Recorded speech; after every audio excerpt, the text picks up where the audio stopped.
Wrestling YouTube channel. My name is RateWrestle, and as usual it's Sunday Rate Reviews. Well, I don't know what we're going to call it, but normally it's just Rate Reviews.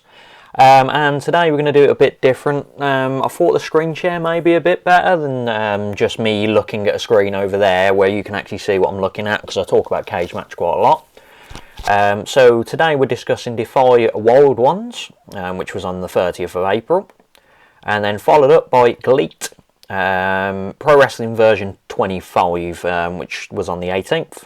It's only a few days ago. So we'll start off with Defy. So this started off with Adam Brooks. Actually, what I'm going to do is I'm going to do it with card with guide, so you don't get spoilt with the results, which you've probably already seen all of them now, so I do apologise. So this is the first time I've ever actually watched Defy, and I really enjoyed it. So the first matchup was, as you can see, Christopher Daniels and the Midnight Heat, which is a faction, with Eddie Pearl and Ricky Gibson nominated from them. Versus Adam Brooks, Nick Wayne and Swerve. So Adam Brooks I've seen a lot of years ago, but I haven't seen much of him recently until the last couple of weeks. Nick Wayne's one of them wonder kids that you see quite a lot in GCW, and then Swerve, we all know Swerve. Christopher Daniels is a legend, and I've only seen this version of Midnight Heat once, which I think was in Beyond or something like that. So it was a good matchup. It felt average at the start until Daniels and Swerve kind of stepped in the ring. They had that bit of a moment where it was kind of like, are they going to attack each other? And then Daniels did the cheap heel thing and tagged out straight away. There's a really cool triple dive from Brooks and Wayne and Swerve. Obviously, because I haven't watched Defy, I don't know the backstory, but there seems to be a bit of distension between Wayne and Swerve. More of like a veteran being annoyed about a upstart. The heels got in control of Wayne throughout. Swerve, basically there was a submission on Nick Wayne, and Swerve stopped Adam Brooks from breaking up the submission, which was a really cool spot. There was a Russian leg sweep on the knees, which was a spot between Eddie Pearl and Ricky Gibson, which was quite fun. So it was Russian leg sweep landing onto his partner's knees. Swerve was Wayne blind tag Swerve, so that was more dissension. There was a double Spanish fly on Levi Cooper. Levi Cooper, if you don't know who that is, that's Takanori Ito from NXT. Daniels low blow Angel Wings near fall, and then a small package from Nick Wayne. 3.25 stars I rated this, so around about 7, so I was a bit higher than people thought on Cagematch, but it's one of these ones. And as I said, we can have a view of the comments together. So you can have, so yeah, it's 7s all around. There's a 1-3 I could see, but they didn't actually write a comment. If you're going to shit on something, back it up. So we're followed by Big Damo, Killian Dane to some people. I know him as Damo from ICW. And Clevin Blackwood, who is great. He's a great striker. So there was some good spots in here. A monster crossbody. Blackwood gave a German to Damon, which was incredible. Obviously, because Blackwood's a smaller guy and Damo's a beast. He got him up for a Death Valley driver, which was incredible as well. Then Damo clotheslined the man out of his shoes. I'm on about his shoes landed in the 12th row. And then he hit the Belfast Blitz. I rated it a 2.75, round it up to a 6 if you're doing doubling it on Cagematch. Not enough people have voted for this match, which is quite sad. On average a 6, which one of them's mine, so that's fine. This was followed by Danica Della Rouge versus Kikyo. Haven't seen either woman before. Kikyo is really unique. She's a big girl, but she's like, she can go. And Danica Della Rouge is kind of like a punk style. She's got dreadlocks, like ripped t-shirt. Pretty cool looking, both of them, and it was quite awesome to see like a very unique women's matchup. It started with a proper hockey fight. Northern Light suplex outside. I think it was Kikyo hit it on Danica. Danica removed the, I'm sorry if this is a name, I think it's Danica or Danica, but I'm going to pronounce Danica. Removed the corner guard. Double Guerrero spot, which was pretty cool. Then Kikyo did the stink face, which I found hilarious. And then it ended abruptly with Danica grabbing the ropes to get the win, retaining the title. I rated it 2.5, so it was pretty average matchup, but like I just wanted it to go more than it actually did. So yeah, there's my rating there, because no one else bothered. I don't know how they get away with some people can rate but not comment, but I can't. I don't know how that works on the system. This was followed up by Tim Thatcher versus Shaf. So Tim Thatcher literally hasn't won a match on the independents that I've seen, which is quite sad, because I love Tim Thatcher. And Shaf I've seen one time before. I can't remember the match, but he's on my database, so much of. So it started with brawling. It's quite slow paced. There's a bow and arrow spot. Obviously Thatcher hitting it on Shaf. Guillotine choke that lasted for 5 minutes, which kind of was losing it. He just kept holding it for 5 minutes, Thatcher. I can see where they're going with it, but you know, if you're watching someone hold on a choke for 5 minutes, it just didn't get me involved. A really good toss suplex by Shaf.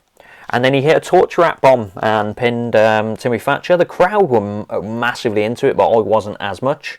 I rated it 2.75. Once again, pretty average review in there, so we won't have a look.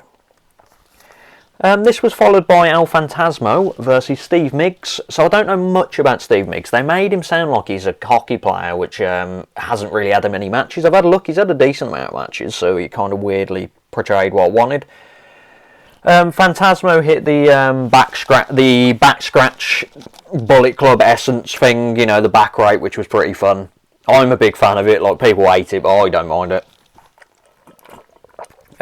So there was like a few pin near falls, like your roll ups, your crucifix pins, etc., like that. There was some good offense from Miggs, like good offense for thinking he was a hockey player by as in he's barely had any matches. There was a usual ref bump in a Fantasmo match.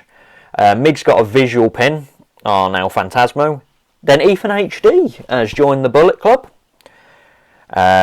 But then he hadn't joined the Bullet Club. He ripped the shirt off and he helped Miggs win with a chair bump. I rated it 2.5. It wasn't that great to myself. It felt pretty average. And as I said, I didn't realise this guy was actually a wrestler. Like, he was good in the ring, don't get me wrong, but the way they portrayed him, I thought he wasn't. He must be like a hockey player and part-time wrestler, but they made it sound like this is one of his first matches. This was followed up by the Bollywood Boys. We would know them from the NXT brand. Like, I didn't realise they were still wrestling, but which is great to see, especially in America. They're getting over and they're champions at the moment, which is cool. And they faced C4, Cody Shun and Guillermo Rosas. I've seen them once before, can't remember when, but they're in the database. So this felt like a real old school tag team match, like the heels beating on the teams, they were trying to stop the corner, they weren't jumping in all the time, which was great to see. C4 were getting some good hot tags in there. They did the demolition near fall, the demolition move where one's got him on his knee and the other one drops off, elbow drop. That was pretty cool. So there was a C4 roll up near fall as well. They both got them in double ankle lock, so C4 got the Bollywood Boys in a double ankle lock. Crowd's really enjoying this by now. Then the Bollywood Boys reversed it into double sharpshooters, and that was the end of the match. I really enjoyed it. I rated it a 3.5 out of 3.5. Same ratings on Cagematch. And then this was followed up by the main event, so this is the reason I watched the show, because it was rated highly on Cagematch, as you can see, and obviously Meltzer cheese breeches, because AEW Moxley's in it. Good match, so I can't argue, because I rated it just under this. So at the start they were feeling each other out, so Moxley versus, the shooter, that is Lawler. Full on chop battle. Mox got busted open. It wasn't as bad, but it was the usual busting. Lawler was in control for a lot of it. Moxley hit the Danielson stomps, which was pretty cool, obviously carrying on the what's going on. There was a forearm battle. Mox got a Kimura in, I believe. I can't remember if it's Mox. I believe he got a Kimura in on the load. There was a good pole driver spot as well. Lawler was an absolute mess at this point. Like, Mox was busted open, but Lawler was like Crimson Muta mask, which was very good. Lawler looks great. Like, I'm hoping he gets into a bigger show soon, because like I've only seen MLW, on the odd occasion DCW. I'd like to see him like on a main event show. Like, he's great. He's just a bit of a dick, which is great. So Lawler did the Danielson stomps as well. Then there was the paradigm shift near fall, and then this followed up by the paradigm shift again, and Moxley went over. So Moxley is winning everywhere still, which is fine for me. I rated it 4. Meltzer rated it 4.5. You'd say it was probably about 4.5 on Cagematch if you go via that. I'm going to see what the 6 is on here because that's quite low. How should I put it? Just looking at this game can give 8 points, but this Mox had too much blood in the recent game. Without blood, the game can't be played well, right? 3.5.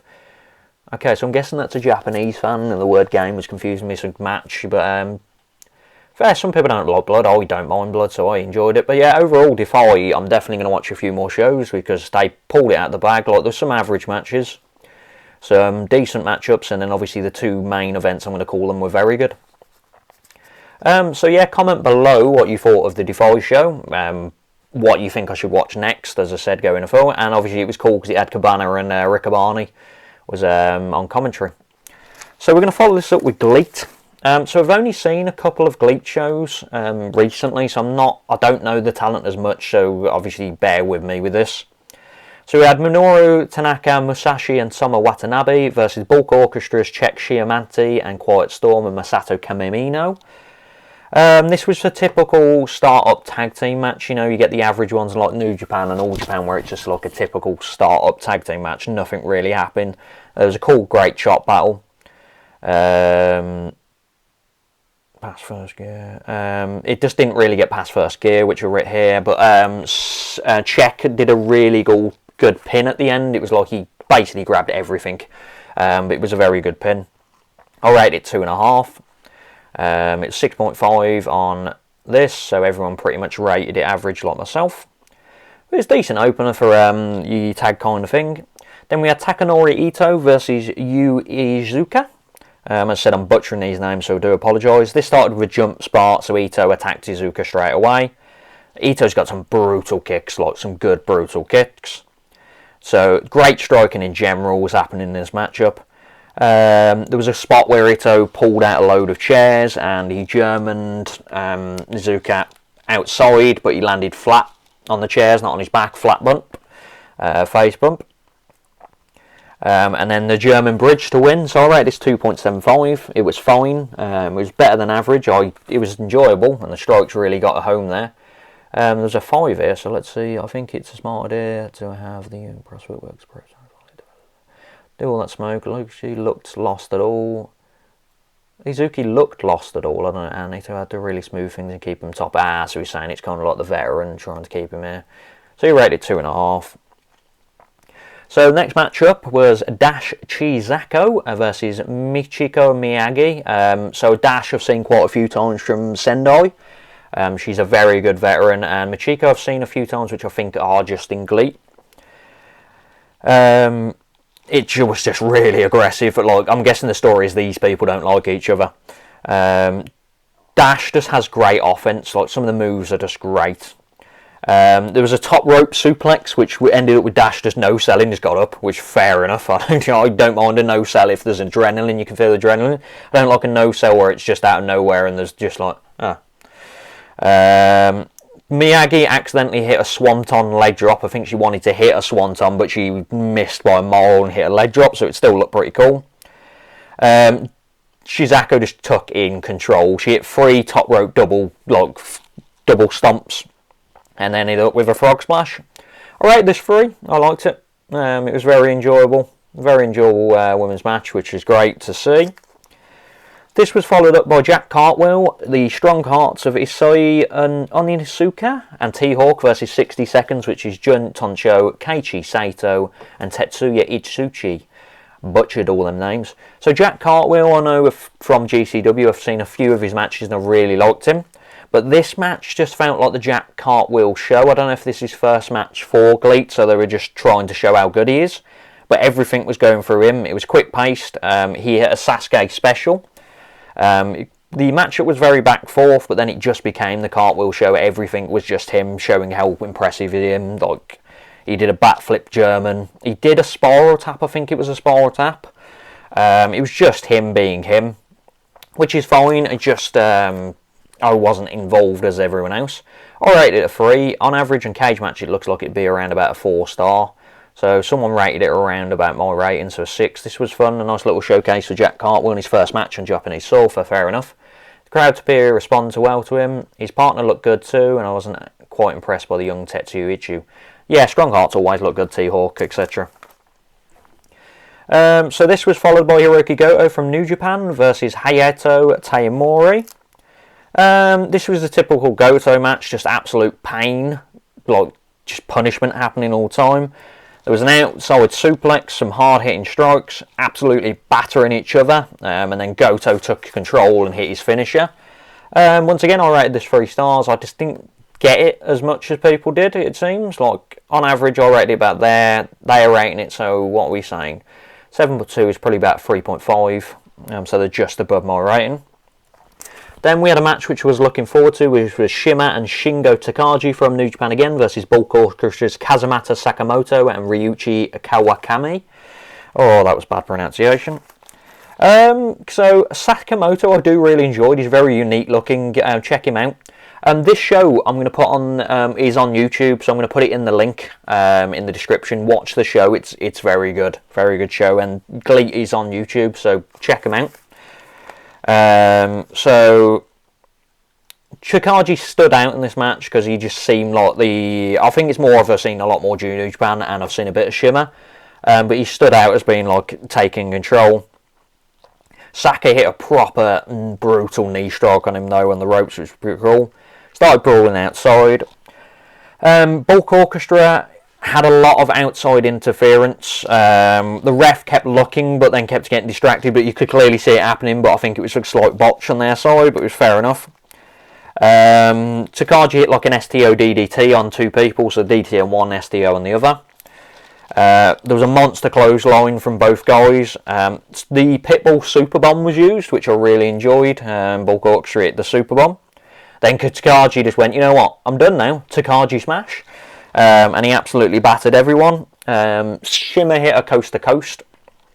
Then he hit his Meteora. I rated it 3.5, so you'd say around about 7. 7.5. Cagematch, you got about an 8.6. Pretty average match. Pretty high up average for them. But I did enjoy it. And then this was followed by Al Lindemann versus Shigehiro Irie. So I've seen Lindemann a few times from AEW and his excursions with Strong Hearts. And Shigehiro Irie's been around the UK, so I've seen him a few times in Progress, Kamikaze, Fight Club, Rev Pro, that's the one. He's just a beast, impressive beast. So the first thing I need to mention, Irie pounced the Lindemann and he nearly flew into the ref. The ref was in the corner like, oh my god, what's happening? There was a pole driver outside, so Irie was going to pole drive him on the mat, then he stood to the left and pole drived him on the wooden floor. Black Hole Slam was really good from Irie. A lot of the moves I'm putting Irie because he was in control for a lot of the matchup. There was a sickening headbutt, like, you know, when it's definitely a headbutt, it was just like that, it was horrible. Cannonball, like he did a cannonball like move into another cannonball. He hit the beast bomb, like Lindemann was on the ropes at this point. Another headbutt, but I think it was Lindemann hit it on Shigeru. They were just headbutting the crap out of each other, but like not like selling headbutts, just like bang headbutts. Super Samoan drop from Irie off the top rope. Another headbutt. Then Lindemann hit a Canadian Destroyer, and then he hit a few suplexes, and he ended up pinning Irie with a Tiger Suplex. I really enjoyed this. I rated it 4.25, so if you go with 4.25, that's about an 8.5, so you'd rate it about a 9 on Cagematch, so it's pretty uneven with everyone else. But overall, like, GLEAT is the few shows I've seen of GLEAT. Like, I've seen like 2 last year from my schedule. I think one of them might have been this year, but my schedule as in like April to May. I've seen 2 last year, and this is my first one. It's in May. But yeah, it's a very impressive show. So I would definitely check them out. As I said, I'll put the link in the description for the show. Definitely check it out. But yeah, comment down below who you think I should watch next. If there's anything else you think I should be keeping up on. I'll be back on the podcast this week, so I'm sorry that I wasn't around this week, but stuff happens.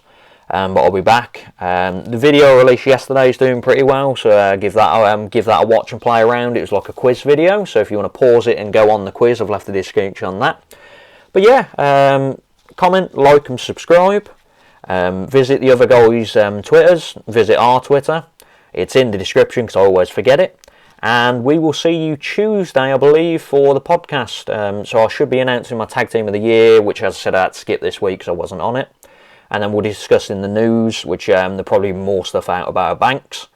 But yeah, you all have a nice rest of your weekend then. It's mid-Sunday now, so have the rest of your Sunday off. And I'll see you all later, guys. Bye.